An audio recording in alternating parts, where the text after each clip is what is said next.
Entonces miren ustedes acá, este es un embrión con una longitud corononalga de 12 semanas aproximadamente, este de acá la translucencia nucal, este de aquí vendría a ser el seno venoso. Este seno venoso se continúa con el ductus venoso, este ductus venoso llega al corazón, ¿ya? Este de acá es el recorrido normal. Entonces miren ustedes acá, este es un embrión con una longitud corononalga de 12 semanas aproximadamente, este de acá la translucencia nucal, este de aquí vendría a ser el seno venoso. Este seno venoso se continúa con el ductus venoso, este ductus venoso llega al corazón, ¿ya? Este de acá es el recorrido normal del vaso, ductus venoso, seno venoso, ductus venoso. Ya hemos dicho que este es el comportamiento normal del ductus venoso en una gestación precoz. Por ejemplo, como este bebito tiene 12 semanas, yo sí le puedo tomar el ductus venoso varias veces. Pero doctor, ¿es correcto tomarle varias veces Doppler a un embrión? ¿Estamos haciendo lo correcto nosotros? ¿Puedo tomarle los latidos cardíacos fetales las 24 horas del día en un embrión de 10 semanas? Entonces, el Doppler ha demostrado de que no causa malformaciones fetales en el bebé, pero sí puede condicionar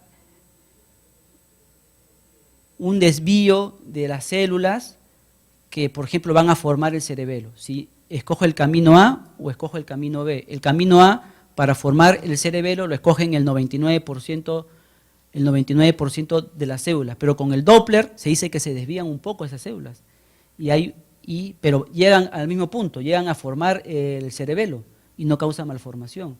Pero técnicamente, ¿eso será correcto?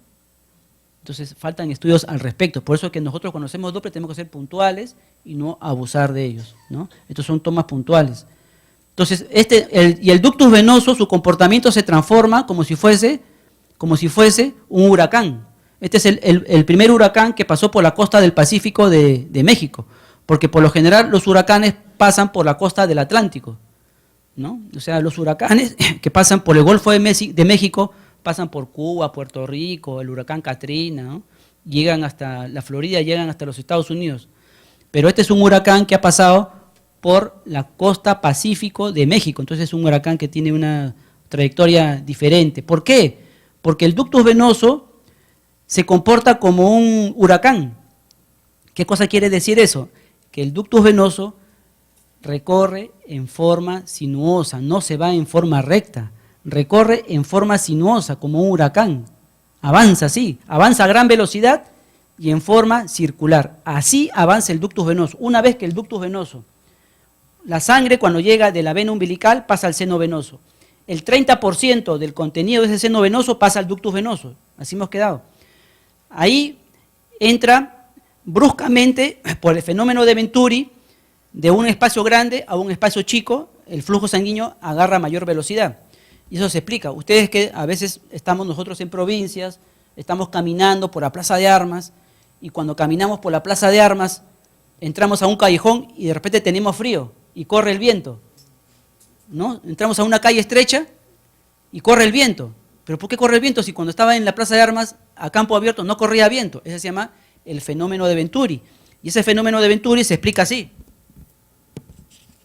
Si yo soplo estas dos hojas, ¿se unen o se separan?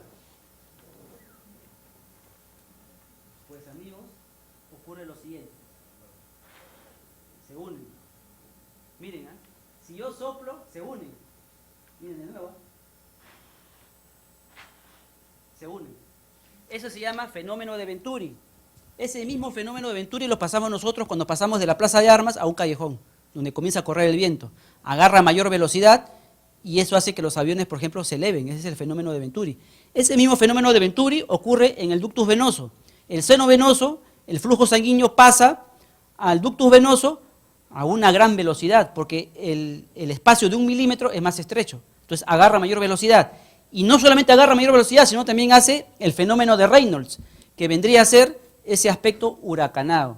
Entonces hay dos fenómenos, el fenómeno de Venturi y el fenómeno de Reynolds, que condicionan el viaje del ductus venoso en esa forma a través del ductus venoso, específicamente, ¿no? A través del ductus venoso. Entonces miren ustedes aquí las curvas Estas son tablas propias del doctor Limay, porque interpreto los artículos y lo traslado para ustedes. Miren ustedes aquí ya el comportamiento de del ductus venoso en el percentil 50, está acá. Este es el IP del ductus venoso en el percentil 50. Aquí el comportamiento del ductus venoso cuando la translucencia nucal está aumentada, pero con corazón normal. Pero cuando hay cardiopatía, miren cómo se comporta el ductus venoso. Es decir, los valores normales del ductus venoso a las 11, 12, 13, 14 semanas están alrededor de 1, el IP de 1.